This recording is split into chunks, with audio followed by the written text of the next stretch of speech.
Producer, हाँ cheers. आपने coffee तो हाँ जी, ब्लैक कॉफी। सवेरे से तुम्हारा दूसरा कप है एंड इट्स स्टिल मॉर्निंग, तो पतंग बन जाएगी इतनी ब्लैक कॉफी पियोगे तो। पता लगा जंपिंग जैक्स कर रहे हो यहाँ पे 50-50 के 5 सेट। नहीं, मैं थोड़ा अच्छा होता है सर, एनर्जी आ जाती है ब्लैक कॉफी से। हाँ। हालांकि मम्मी भी सुना रही थी फोन पे कि ब्लैक कॉफी का ही आदत डाल दी है। सॉरी।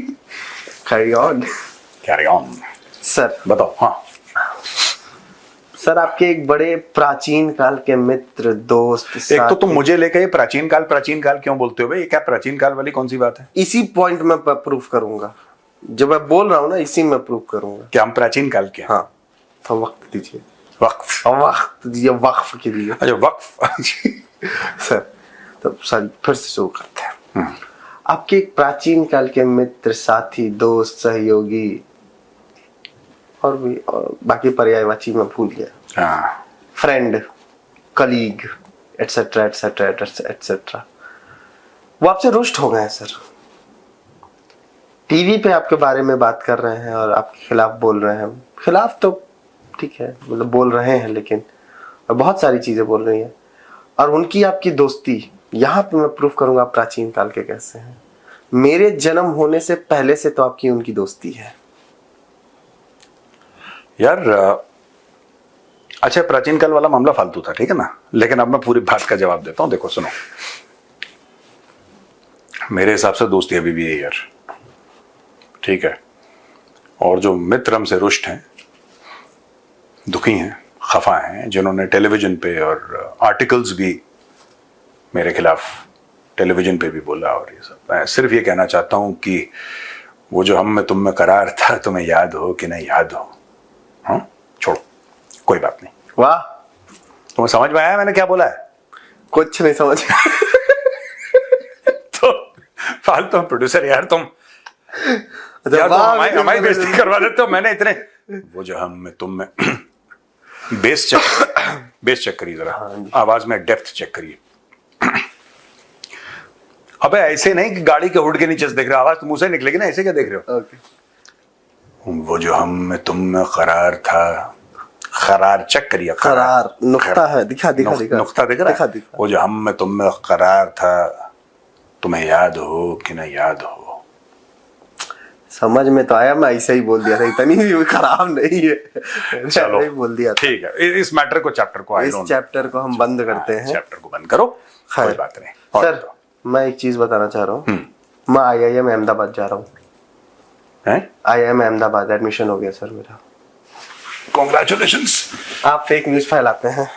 हाँ, मेरा कहाँ एडमिशन हुआ है? मैं तो नौकरी कर रहा हूँ, कमा रहा हूँ। तुमने तो बताया भी जा रहे हो अहमदाबाद में। आप फेक न्यूज फैला रहे हैं। Fake news? हाँ, क्या कह रहा? Fake news. अच्छा, इसका क्या संदर्भ है? इसका भी संदर्भ है। हाँ, ये सोशल मीडिया पे लोग बात कर रहे हैं आपके बारे में। क्या फेक न्यूज फैलाए हैं आपने? वॉर मॉन्गरिंग की है इस पूरे ऑपरेशन सिंदूर में, आपने फेक न्यूज फैलाई है। बहुत सारे इंटेलेक्चुअल आपके बारे में बात कर रहे हैं इस मामले पे। वॉर मॉन्गरिंग, हाँ ये इल्जाम सही है। और ये मैं मेडल के, हम हैं ही ऐसे माइंडसेट से ना। फेक न्यूज, अच्छा मैं एक टेलीविजन नेटवर्क पे गया था जहां पे मैंने कुछ बोला था और बोला था कि इसने गलत। देखो, जितने भी टीवी पैनलिस्ट हैं, आप लोग ज्यादातर लोग टीवी में हो सकता है क्योंकि पैनलिस्ट एक लिमिटेड होते हैं और वही चैनल हॉप कर रहे होते हैं एक चैनल से दूसरे चैनल। तो मैं ये कहना चाह रहा था कि टेलीविजन में होता कैसे है, मैं आपको बता देता हूं। एक लाइव शो चल रहा है, ठीक है, पहली बात वो रिकॉर्डेड नहीं है, वो शो लाइव है। और लाइव किसी भी मामले में चल रहा है, कोई भी टॉपिक, लेट अस से ऑपरेशन सिंदूर के ऊपर लाइव। तो अच्छा, भारत ने ये करा, और जो ब्रीफिंग हुई है विक्रम मिस्री साहब की, और जो ब्रीफिंग में विंग कमांडर व्योमिका बैठी हैं या कर्नल कुरैशी बैठी हैं, तो वो ये बता रही हैं ये सब। तो उसके ऊपर आपको क्या लगता है? हमें ये लगता है, ठीक है।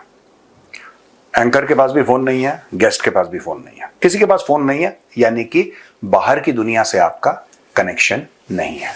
आपको नहीं पता, यू डोंट नो, एंकर को भी नहीं पता।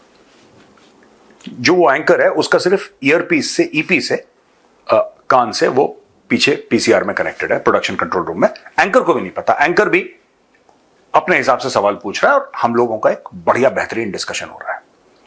सडनली एक न्यूज आती है और वो स्क्रीन में सामने फ्लैश करी जाती है। वो स्क्रीन आपको नहीं दिखता क्योंकि वो एंकर के लिए है, और एक टीपी भी होता है जिसको टेलीप्रॉम्प्टर बोलते हैं, वो सामने लगा हुआ है। ठीक है, कि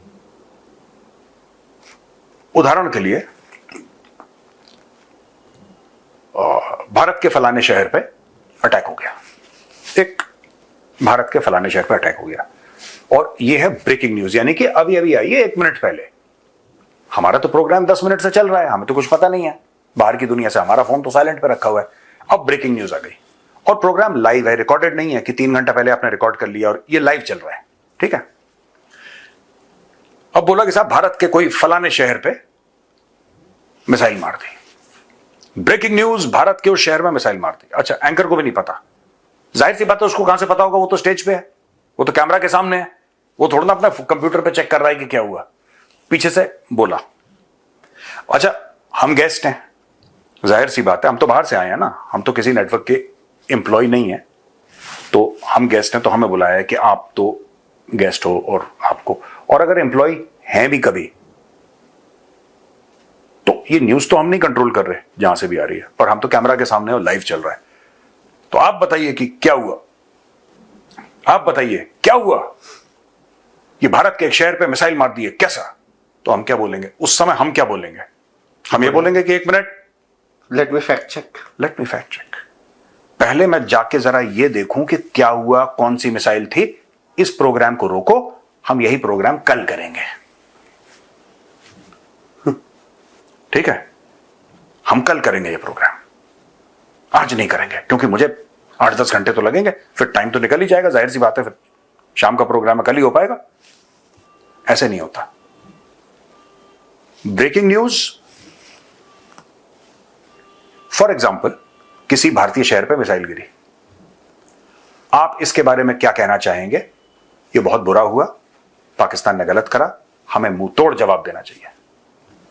मैं तो रिएक्ट कर रहा हूं जो मुझे बताया गया है, मैं तो रिएक्ट कर रहा हूं। जैसे आपने शुरू में क्या बोला, आपने बोला कि मेरा IIM अहमदाबाद में एडमिशन हो गया। अब मैं क्या बोलूं? अगर आप मुझे ये बोलोगे आपका IIM अहमदाबाद में एडमिशन हो गया, मैं तो कांग्रेचुलेशन ही बोलूंगा, मैं बोलूंगा 1 मिनट रुको, मैं तुम्हारा पहले एडमिशन लेटर लेकर आओ और मेरी IIM अहमदाबाद के डीन से बात कराओ, तब मैं तुम्हें मुबारक दूंगा। अगर कोई ये बोलते कि सर आज मेरा बर्थडे है, नहीं पहले मुझे बर्थ सर्टिफिकेट दो, अरे बेवकूफी की बातें हैं यार, कि नहीं पहले अपना बर्थ सर्टिफिकेट दिखाओ, अच्छा, फिर अपने 3 दोस्तों से बात कराओ, फैक्ट चेक, मैं पहले फैक्ट चेक करूंगा, तब मैं तुम्हें कांग्रेचुलेशंस बोलूंगा। अरे भाई लाइव शो है, 30, 35, 40 मिनट का लाइव शो है, फास्ट स्पीड से चल रहा है। आपसे आपका मैंने कोई न्यूज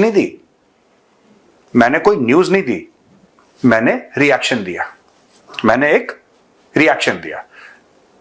अब जैसे चाणक्य डायलॉग्स है, इस पे हमारा एडिटोरियल कंट्रोल है, और हर समय ये कहते हैं कि ये न्यूज हमने वहां से ली। ज्यादातर 70-80% केसेस बताते हैं कि हिंदुस्तान टाइम्स से ले ली हमने, टाइम्स ऑफ इंडिया से ले ली, इंडियन एक्सप्रेस से है, वॉशिंगटन पोस्ट से है, या कोई भी वो है, या पाकिस्तान की न्यूज हमने डॉन से ले ली, फॉर एग्जाम्पल द न्यूज से ले ली, ये जहां से न्यूज हम, और ज्यादातर हम उसके ऊपर उसका लोगो भी दिखाते हैं कि ये न्यूज हमने वहां से ली है।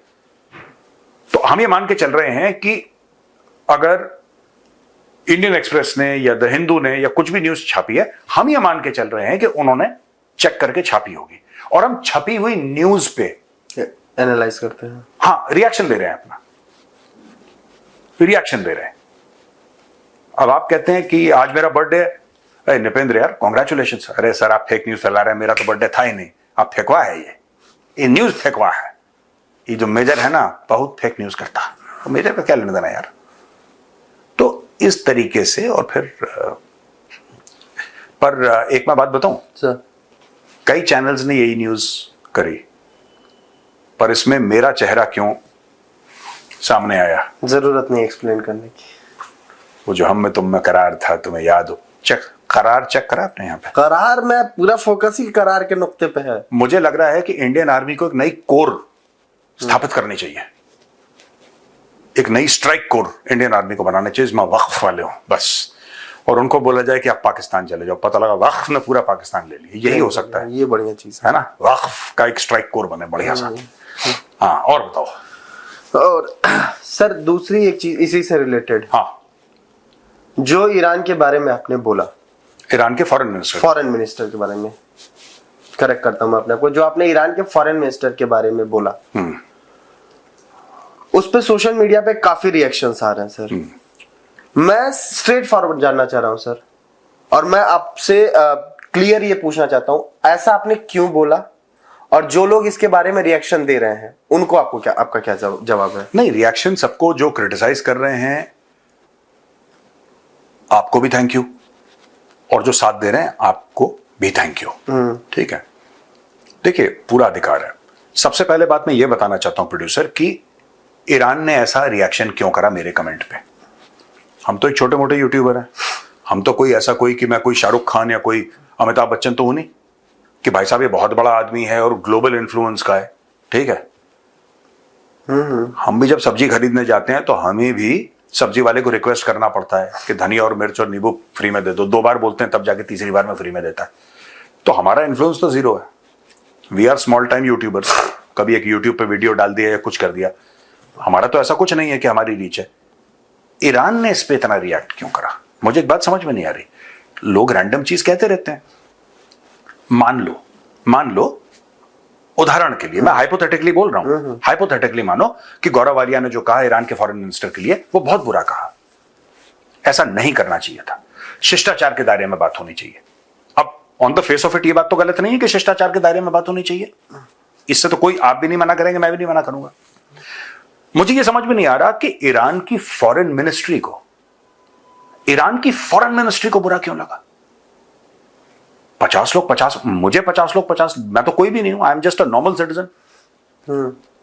मैंने तो कभी बुरा नहीं माना, मैंने कभी किसी पे वो नहीं करा कि तुमने मेरे खिलाफ ऐसे बोला है, मैं तुम्हें ऐसा खिलाफ। अभी आपने मुझे एग्जांपल दिया पुराने मित्र का, मैंने क्या बोला, ये जो हमें तुम करार था, कहानी खत्म हो गई, कहानी खत्म हो गई। मुझे नहीं करना रिएक्ट, मैं क्यों करूं रिएक्ट, इन्होंने क्यों करा रिएक्ट। मुझे एक तो बात ये समझ में नहीं आ रही भाई, हम यूट्यूब चैनल चलाते हैं, दैट्स इट। ईरान के फॉरेन मिनिस्टर को यह बोलना चाहिए था कि यार ये छोटे मोटे लोगों के मुंह नहीं लगते हैं, you are the foreign minister of Iran, आप बड़े आदमी हैं साहब, आप बोलिए मैं छोटे मोटे लोगों के मुंह नहीं लगता, मैं I don't think this is. आपने उसको इतनी डिप्लोमेटिक टूल दी, आपने इंडिया को मेरी कंप्लेन करी, इंडिया की फॉरेन मिनिस्ट्री को, इंडिया की फॉरेन मिनिस्ट्री, जब जाहिर सी बात है डिप्लोमेटिक चैनल से आएगा, आपको जवाब देना पड़ेगा। इंडिया की फॉरेन मिनिस्ट्री ने मुझे बोला, मुझे इन द सेंस की थ्रू मीडिया, नॉट डायरेक्टली कि किसी ने मुझे कॉल नहीं करा, बट थ्रू मीडिया मुझे बोला कि साहब हम इनसे डिसएग्री करते हैं और ये गलत है और ये इंडिया का ऑफिशियल स्टांस नहीं है। ठीक है, उन्होंने बोल दिया औपचारिक तौर से। ये दिखाता है कि ईरान में ईरानियन रेजीम को बिल्कुल भी आदत नहीं है कुछ सुनने की। यहां पे मोदी जी को रोज अभद्र टिप्पणी करते हैं, वो प्रधानमंत्री हैं देश के। ओ भाई, मैं तो एक 2 टके का यूट्यूबर हूं, मैं तो 2 टके का यूट्यूबर। तुम भारत के प्रधानमंत्री को लोग गाली दे रहे हैं, भारत का प्रधानमंत्री कह रहे ठीक है यार, तुम्हें जो कहना है कहो, मुझे कोई लेना देना नहीं है, कहानी खत्म। That is the way. अगर मैं हर रोज रिएक्ट करने लगूं कि गौरव आर्या के खिलाफ किसी ने कुछ बोल दिया, तो मैं तो सारा काम वाम छोड़ के ये काम करता हूं, एनालिसिस छोड़ के रोज रिएक्शन वीडियो बनाएगा। आज इसने मुझे गाली दी, दम दमादम, इसने गाली दी, दम दमादम। व्हाई? मुझे तो अभी भी सरप्राइजिंग लग रहा है कि Iran chose to react to this, the state of Iran. और फिर वो हैं इंडियंस जो मुझे उल्टा सीधा बोल रहे हैं कि तुमने ऐसा क्यों बोला, it's a shame and this and that. देखा होगा, मैं उन इंडियंस को जरूर कुछ बोलना चाहता हूं। मैं ईरान को कुछ नहीं बोलूंगा, ठीक है, उनके यहां फ्रीडम नहीं है, उनके यहां इन चीजों को बड़ा सीरियसली लिया जाता है। मैं आपसे पूछना चाहता हूं, जो इंडियंस ट्वीट कर रहे हैं मेरे वीडियो को लेके कि तुमने ऐसा ऐसा बोल दिया ईरान के फॉरेन मिनिस्टर के लिए, कुछ बोलते हैं आई एम सॉरी, वो ईरान को बोल रहे हैं आई एम सॉरी, वो अपनी तरफ से ट्वीट लगा के कह रहे हैं कि this is very disrespectful and major Arya ने बहुत गलत करा। अब मैं आपको कुछ चीजें पढ़ना मैं इन लोगों से ये बोलना चाहता हूं कि जो मैंने बोला, चलो उसको 1 मिनट कोने में रखो, तुम लोग क्यों नहीं बोलते यार? ये जो अपने आप को लिबरल कहते हैं, ये जो कहते हैं कि हम फ्री स्पीच और डेमोक्रेसी, तुमने ईरान को कटघरे में खड़ा क्यों नहीं करा यार? तुमने उनके फॉरेन मिनिस्टर, जब उसका फॉरेन मिनिस्टर आया था ईरान का, तो तुमने उनके फॉरेन मिनिस्टर के सामने काले झंडे लेके तुम क्यों नहीं खड़े रहे? ये बताओ कि तुम्हारी एक्टिविज्म सिर्फ ट्विटर तक है या इंस्टाग्राम तक है। मैं कुछ बातें मैं लेकर आया हूं, और मैं बताना चाहता हूं इनको। अब ये देखिए साहब, 2015-2017 में भारतीय इंटेलिजेंस ने रिपोर्ट करा कि पाकिस्तान टेरर ऑपरेटिव्स यानी कि जैश ए मोहम्मद, लश्कर ए तैयबा, इन्होंने ईरान की टेरिटरी इस्तेमाल करी सीरिया और मिडिल ईस्ट जाने के लिए। Pakistani terror operatives. 2017 की बात मैं करूं तो आयतुल्लाह खमेनी, जो इनका सुप्रीम लीडर है ईरान का, उसने भारत की कश्मीर पॉलिसी को बड़ा सख्त तौर पे क्रिटिसाइज करा और बोला कि इस्लामिक सॉलिडारिटी होनी चाहिए विद कश्मीरी मुस्लिम्स भारत के खिलाफ। यह 2017 का बयान है। 2017 में एक और चीज हुई। Iran was accused of indirect coordination with Pakistan based terror groups through Shia channels. अच्छा, ये उन लोगों के लिए है जो बहुत, जिनका दिल टूटा है मेरे कमेंट्स ईरान फॉरेन मिनिस्टर पे, ठीक है, बहुत दिल टूटा है और कैसे बोल दिया, और वो तो मेहमान था। 2019 में ईरान में क्रैकडाउन होता है और 300 प्रोटेस्टर्स को सिक्योरिटी फोर्सेस मार देते हैं जान से। 300 लोगों को मार देते हैं जान से। यूनाइटेड नेशंस कंडेम करता है ईरान का use of live ammunition against civilians. ठीक है, 2020 की बात करते हैं हम। ईरान की फॉरेन मिनिस्ट्री क्रिटिसाइज करती है जब भारत एब्रोगेट करता है आर्टिकल 370 और 35A। ईरान आता है और फॉर्मल तौर पे, एक फॉर्मल तरीके से भारत को मेंशन करके क्रिटिसाइज करता है कि जो भारत ने 370-35 से हटाया है बिल्कुल गलत हटाया है और इसमें बिल्कुल पाकिस्तान की साइड लेता है। 2021 में Iranian cultural centers in Kashmir flagged by Indian intelligence for radicalization activities। ये भारत की बात कर रहा हूं मैं आपसे, और जो प्रोटेस्टर्स हैं तेहरान वहरान में, मैं उन्हीं की बात कर रहा हूं। अभी मैं फिलिस्तीन नहीं पहुंचा, मैं हमास, हिजबुल्लाह, हुथी, मैं इनकी बात ही नहीं कर रहा। I am not talking about them and I will not talk about them. It is well documented, right. 2022 में महसा अमीनी, ये सब मीडिया रिपोर्ट्स हैं, ठीक है, तो अब इसमें मत बोल देना कि गौरव आर्या ने, ये सब मीडिया रिपोर्ट्स हैं, ठीक है जी। महसा अमीनी 22 साल की लड़की, वो हिजाब नहीं पहनती ढंग से जैसे कि ईरानियन अथॉरिटीज चाहते हैं, उसको हिरासत में लिया जाता है और हिरासत में वो मर जाती है, ठीक है। कई लोगों का कहना है, फॉरेन प्रेस का कहना है कि 500 से ज्यादा लोग या तो मारे गए या गायब हो गए। 500 से ज्यादा लोग मारे गए या गायब हो गए, ठीक है। प्रेस टीवी, जो कि ईरान का टेलीविजन चैनल है, and other Iranian state outlets routinely publish anti India narratives on Kashmir. क्या पब्लिश करते हैं कि भारतीय सेना सिविलियंस को मार रही है, वहां पे नमाज पढ़ने की इजाजत नहीं है, वहां पे मस्जिदों को ढाया जा रहा है कश्मीर में। कौन सा मस्जिद को तोड़ दिया कश्मीर में यार? एक का तो नाम बताओ, मेरा भी एजुकेशन हो जाए। लेकिन these narratives are very common in Iranian media. इसके अलावा 1980s और 90s में Iran backed Tehreek Jafaria and Imamia students organisation in Jammu and Kashmir. ये रेडिकल इस्लामिस्ट ऑर्गेनाइजेशन है। 1989 में जब कश्मीर में टेररिज्म शुरू हुई, ईरान ने सॉफ्ट पावर आउटरीच करने के चक्कर में रिलीजियस सेमिनरीज खोली हैं कश्मीर में, मेनली इन श्रीनगर।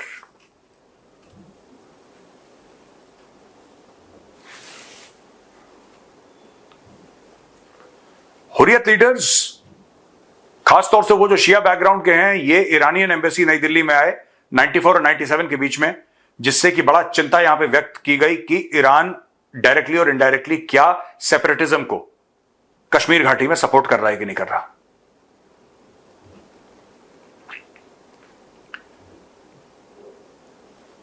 (2000 से 2007) लश्कर ए तैयबा, ये ईरान के सिस्तान बलूचिस्तान इलाके में इसका इस्तेमाल करते थे to move men and material to Afghanistan and PoK.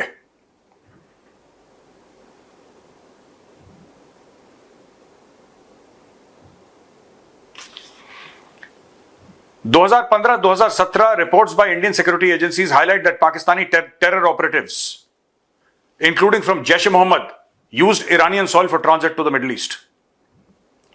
2017 Iran का सुप्रीम लीडर अली खमेनी ने पब्लिकली इंडिया को क्रिटिसाइज करा और पूरे मुस्लिम उम्मा को 57 मुस्लिम कंट्रीज को बोला कि आप एक साथ आइए और भारत के खिलाफ एक महाज खड़ा, एक फ्रंट खड़ा करिए और आप आजाद करवाइए, कोट अनकोट आजाद करवाइए जो ऑप्रेस्ड मुस्लिम्स इन कश्मीर हैं।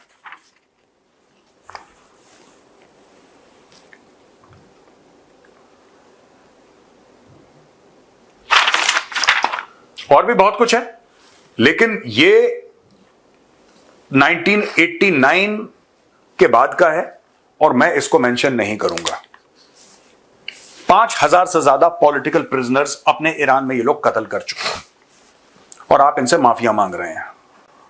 You are apologising. एक इंडियन आर्मी का मेजर जो कि यूट्यूब में है, उसने ऐसा बोल दिया और हमें बड़ा, ओ भाई आप लोगों को काले झंडे लेकर उसके सामने खड़ा होना चाहिए था। जो फॉरेन मिनिस्टर आया है, आपको पूछना चाहिए था कि वो 22 साल की लड़की को क्यों मार दिया तुमने, क्योंकि इसने हिजाब नहीं पहना। लेकिन नहीं, क्योंकि अगर आपने ये रेस कर दिया तो लोग बोलेंगे अच्छा आप सेक्युलर नहीं है, आप एक मुस्लिम लीडर के खिलाफ आवाज उठा रहे हैं, चाहे उसने लाखों का कत्ल कर दिया हो, हजारों लोग मार दिए हो, डिस्प्लेस कर दिए हो लाखों, आप क्योंकि वो फिर इस्लामोफोबिया में आ जाता है। और मैं असली बात बताऊं प्रोड्यूसर जी, बात क्या है, इनको क्यों मिर्ची लगी है ईरान को? ईरान को इसलिए मिर्ची नहीं लगी, ईरान को इसलिए मिर्ची नहीं लगी कि मैंने ईरान के फॉरेन में, बुरा तो लगा उस चीज का, लेकिन मिर्ची किस चीज की लगी? लोकेशन। अगर वो स्लाइड देखें तो लोकेशन में लेफ्ट हैंड साइड में ईरान का फॉरेन मिनिस्टर था और राइट हैंड साइड में सऊदी अरब का रिप्रेजेंटेटिव था। और सऊदी अरब का जो रिप्रेजेंटेटिव था, मैंने उसके मुंह पे गोला बनाया जहां तक मुझे याद है, और मैंने उसके ऊपर लिखा फ्रेंड। अभी भी एक स्लाइड आगे पीछे की बात है, एक स्लाइड आगे पीछे की बात है। हाँ। मैंने यही बोला कि बेसिकली क्या हुआ कि ईरान को क्या बुरा लगा, ईरान को असल में यह बुरा लगा कि जो सऊदी अरब का बंदा बैठा था वहां पे, राइट, जो कि मिला डॉक्टर जयशंकर से, मैंने बोला कि ये दोस्त है, ये सऊदी अरब है, ये दोस्त है हमारा, नहीं ये बोला। असली में चीज यही लगी। और एक और बात बता दूं, लोकेशन इज वेरी इंपॉर्टेंट। नहीं समझे? समझ गए ना? हम आजकल कहां पे हैं? हम आजकल अपनी शामें कहां बिता रहे हैं?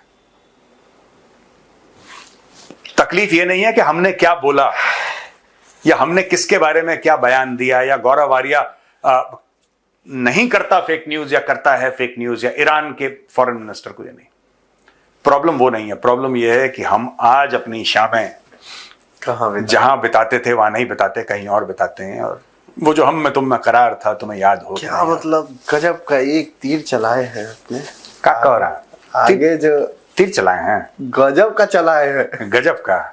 चलिए, एक तीर और दो निशाने, इसी को कहते हैं। एक तीर और इसको दो समझ निशाने। में आएगा, कमेंट में लिखिएगा। हाँ। आप जब ये एक्सप्लेन कर रहे थे सर, हाँ, तो मैंने अपना पेपर रख दिया क्योंकि वो मुझे अभी क्वेश्चन आया दिमाग में। मेरे दिमाग में क्वेश्चन है जो सोशल मीडिया पे जरूर उठेगा, इसलिए मैं पहले ही चाहता हूँ इसको क्लियरिफाई कर लीजिए। हाँ। कि जो महसा अमीनी का केस हुआ या जो भी आपने मेंशन किया, हाँ, वो पुरानी रेजिम का है, वो पुरानी सरकार का है जो रईसी की सरकार थी, जो मारा गया, जिसकी डेथ हो गई। हाँ, हाँ, समझ गया मैं। ये तो नई सरकार है, ये विदेश मंत्री नई सरकार का विदेश मंत्री है। हाँ। क्योंकि उनका तो विदेश मंत्री भी मारा गया था। हाँ। तो आप इसको क्यों क्रिटिसाइज कर रहे हैं, ये मेरा सवाल है सर, और ये उठेगा सोशल मीडिया पे भी, मुझे पता है। तो आप ये कह रहे हैं कि ईरान ने अपनी हिजाब की पॉलिसी बदल दी, ये कह रहे हैं कि नई सरकार आई है? ये हो सकता है सवाल, मेरा सवाल नहीं है सर, ये एक उठ सकता है सवाल। और मैं आपको वही कह रहा हूं कि ये वही ईरान है, खुमैनी वही खुमैनी है जो दशकों से इनका बॉस बना हुआ है। और ये क्या चुनाव करवाते हैं, ये मंत्री संतरी, तो कुछ भी नहीं है। असली पावर सुप्रीम, उसका नाम सुप्रीम लीडर है। सुप्रीम लीडर का क्या मतलब है कि उससे बड़ा कोई नहीं है ईरान में जी। खमेनेई वहां पे बैठा है ऊपर, खमेनेई वहां पे ऊपर बैठा हुआ है, और ये सब मंत्री संतरी ये सब उसके प्यादे हैं, चाहे नई रेजिम हो चाहे पुरानी।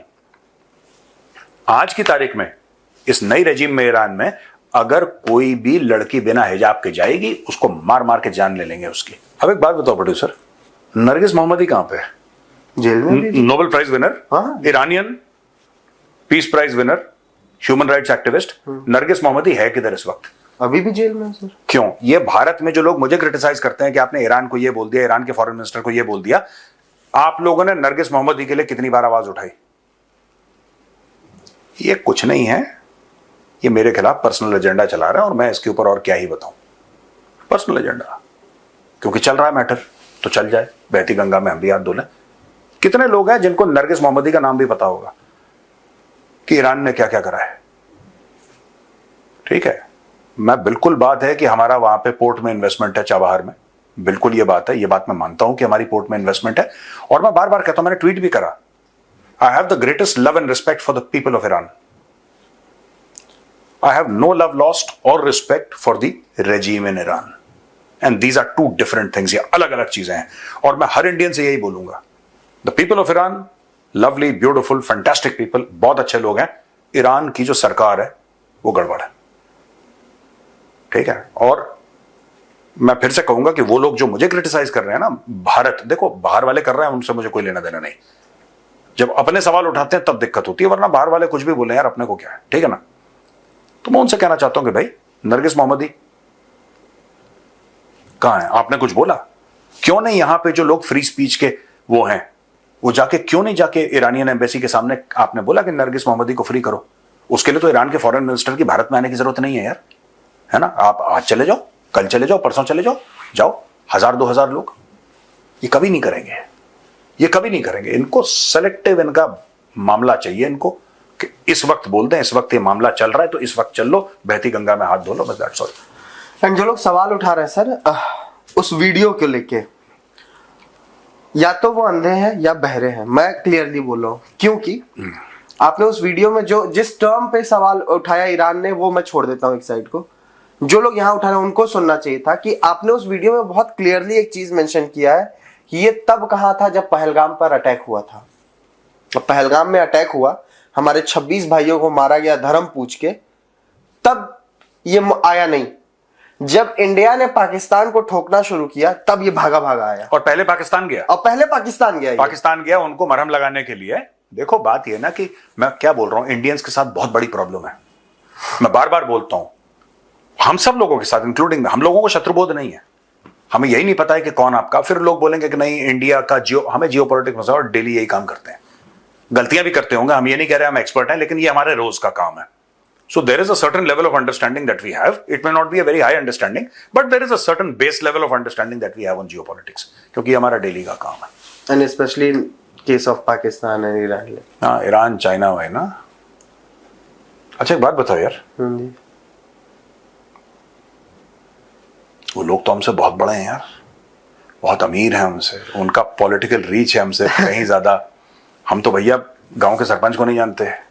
इन लोगों का टॉप मोस्ट लोगों से इनकी रोज उठना बैठना चाहे यार, 1-2 टके के यूट्यूबर से, 1-2 टके के यूट्यूब चैनल से इन लोगों को इतनी मिर्ची लगी है, इतना परेशान हो जाते हैं यार इससे कि सोचिए वहां के लोगों के क्या हाल होंगे।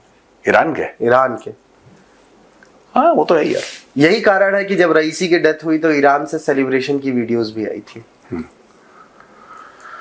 हाँ एनीवे सर 2-4 चीजें और है सर मेरे पास। एक ज्यादा लंबा तो नहीं हो गया आज का? हो रहा है सर, लंबा तो थोड़ा सा हो रहा है, बट 1-2 वीडियोस और है, 1-2 और चीजें हैं मैं पूछना चाहता हूँ आपसे।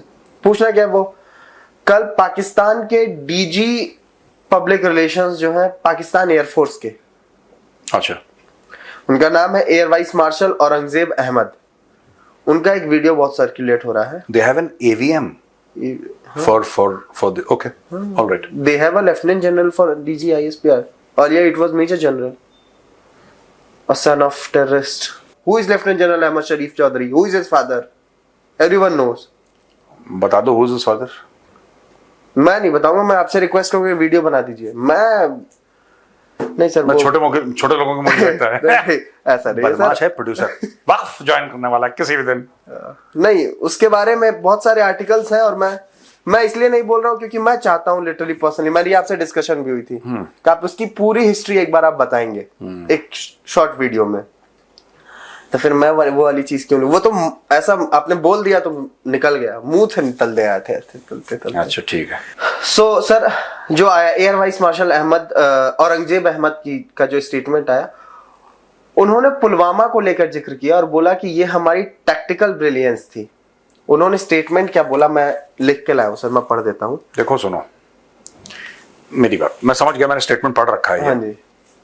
पाकिस्तान की नेशनल असेंबली में भी लोगों ने पुलवामा के लिए बधाइयां दी थी, ठीक है ना। उसने दी थी, क्या नाम है वो सरकंडे वाला, क्या नाम है उसका, हाँ चौधरी, फवाद चौधरी, फब्बू ने वो दिया था, मुबारकबाद दी थी कि पुलवामा हमने करा है। अब उनकी फौज भी कह रही है कि पुलवामा टैक्टिकल। ये देखिए ना, मैं लोग नहीं समझते, हम एक हैं, हमारी जबान एक है। इंडिया वाले ये कहते हैं कि पाकिस्तान को लेकर ना कि हम एक लोग हैं, हमारी जबान एक है। वहां पे आर्मी चीफ कह रहा है कि हम 2 लोग हैं, हमारा कोई आपस में लेना देना नहीं है। ये फिर भी चेप हो रहे हैं वहां पे, फिर भी चैंट हो रहे हैं। इंडिया में कुछ लोगों को है बीमारी चेप, बहुत चेप नहीं, चैंट समझते हो? मैं चैट नहीं जानता। चैंट आपको आगरा से जब आप चंबल की ओर जाएंगे तब आपको वर्ड पता लग जाएगा। Kindly explain sir. महेंद्र भाई आपसे पूछ रहा है, प्रोड्यूसर कह रहा काइंडली एक्सप्लेन। चैंट आपके यहाँ बोला जाता है ना? महेंद्र कह रहा, हाँ कह रहा है इशारे में समझा दूंगा। बेसिकली क्या है कि हमारे यहाँ चेप नहीं है, हमारे चैंट है, बहुत बड़े चैंट है हमारे यहाँ। देखो मैं एक बात बताऊं तुम्हें प्रोड्यूसर, क्या सवाल क्या था तुमने? I forgot. पुलवामा, मैं मतलब स्टेटमेंट ही था आपने उसमें। हाँ, पुलवामा आप नहीं समझ रहे। आपके लिए पुलवामा एक ट्रेजेडी थी, आपसे यहां मेरा मतलब इंडियंस के लिए एक बहुत बड़ा टेरर अटैक था। और हम बहुत, जिसको कहते हैं कि नम आंखों से पुलवामा को याद करते हैं। उनके लिए बहुत बड़ी टैक्टिकल ब्रिलियंस की एक विक्ट्री थी। आप समझिए, पुलवामा में एक आतंकवादी जिसका नाम आदिल अहमद डर है, वो अपनी गाड़ी में RDX लगाता है और CRPF की कॉन्वॉय में एक बस में मार देता है। ये टोटल मैं आपको शॉर्ट में बता रहा हूं स्टोरी। जगह है लेथपुरा, और लेथपुरा गांव है पुलवामा के अंदर, तो वहां पे ये हो जाता है। खुल के नेशनल असेंबली में कह रहे हैं कि बहुत बढ़िया करा हमने तो पुलवामा में। उनका एयर वाइस मार्शल जो है वो औरंगजेब अहमद, वो खुल के कह रहा है कि बहुत बेहतरीन ऑपरेशन था हमारा। फिर उसके बाद सुष्मिता सेन कहती हैं कि आर्टिस्ट हैव नो बॉर्डर्स। आज तो मैंने कुछ और का देखा है, वो भी एक्टर्स ही हैं, बट सोशल मीडिया पर उनको स्टार कहा गया, बट मुझे नाम नहीं पता उनके सर। हाँ, वो भी कह रहे हैं कि नहीं, आर्टिस्ट के साथ ऐसा वैसा। मैं वही बता रहा हूं, हम लोगों को शत्रुबोध नहीं है।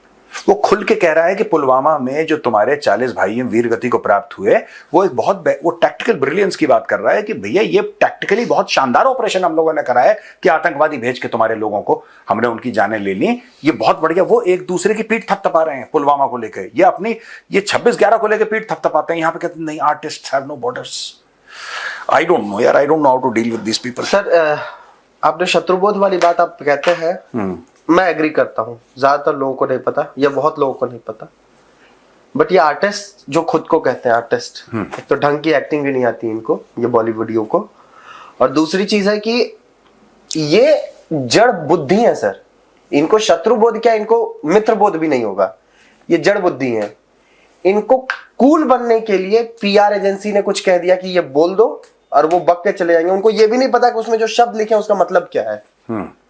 जड़ बुद्धि है ये सब के सब। जैसे आपने कभी देखा है कोई एक्टर या कोई सोशल मीडिया पर्सनालिटी एयरपोर्ट जा रहे हैं, आपने कभी ये सोचा है दोस्तों कि उसको एयरपोर्ट, आपने इंस्टाग्राम पे रील काफी देखी होंगी, आपने कभी सोचा है कि उनको एयरपोर्ट पे मीडिया कैसे मिल जाता है? Hello sir, please smile sir, 1 photograph sir, एक मिनट मैडम, सर 1 मिनट आपकी फोटो ले सकते हैं, thank you sir, looking very smart, hello. उनको कैसे पता कि इस बंदे ने टिकट खरीदा? जैसे फॉर एग्जांपल कोई XYZ जा रहा है लंदन, XYZ लंदन जा रहा है, ठीक है, कोई फिल्म स्टार लंदन जा रहा है, कोई सोशल मीडिया की पर्सनैलिटी या इन्फ्लुएंसर लंदन जा रहा है। मीडिया को कैसे पता कि उसने कौन सा टिकट लिया और उसकी फ्लाइट कितने बजे है? रात के 1 बजे की फ्लाइट है, मीडिया हेलो सर, हेलो। भाई आपने अपने सेक्रेटरी से बोला, सेक्रेटरी ने बुक कर दिया आपका टिकट, सेक्रेटरी ने बुक कर दिया आपका टिकट, कहानी खत्म हो गई। आपकी टीम है जो आपके ट्रैवल अरेंजमेंट देखती है, उसने टिकट बुक कर दिया। ये मीडिया के पास कैसे खबर पहुंच जाती है? आप जिम से निकलते हैं, जिम बॉटल लेके जिम के पास निकल रहे हैं, सर अच्छा okay this is all fake. I know sir. ये पे करते हैं तब जाके वहां पे खड़े होते हैं लोग। एंड में यार मैं प्रोड्यूसर एक बात कहना चाहता हूं, मैं तो बोल देता हूं उस समय फ्लो में, जो क्योंकि हमारी स्क्रिप्ट तो होती नहीं है, तो मुझे जो अच्छा लगता है, तुम एक बीपर ले लो यार। अच्छा, जैसे मैं कहूंगा कि ये जो बंदा है ना, ये beep beep beep, oh got it, खरीद लेता हूँ, मशीन खरीद लेता हूँ। है ना, एक बीपर ले लो यार प्लीज। सॉफ्टवेयर ले लेता हूँ सर, एक सॉफ्टवेयर ले लो। एडिट में अपना आराम से पढ़ता नहीं मैं तो कह रहा हूँ इतना बड़ा बीपर ले लो, बड़ा सा लाल सा बीप। सचिन वहां पे एडिट कर रहा है बीप। हूँ। सचिन, सुनील, शिवराज कोई भी एडिट करा होगा। सचिन तो फिर बाकी कहेंगे हमसे इतना ही कहा, हम चला दे। हम चलाएंगे, आज बीपर तुम्हारा भाई चलाएगा। तो इसलिए तीनों को बता दिया जाएगा कि ये बीप प्रेम तुरंत बताया। चलो गुड, ठीक है भैया, राम राम। जय श्री राम।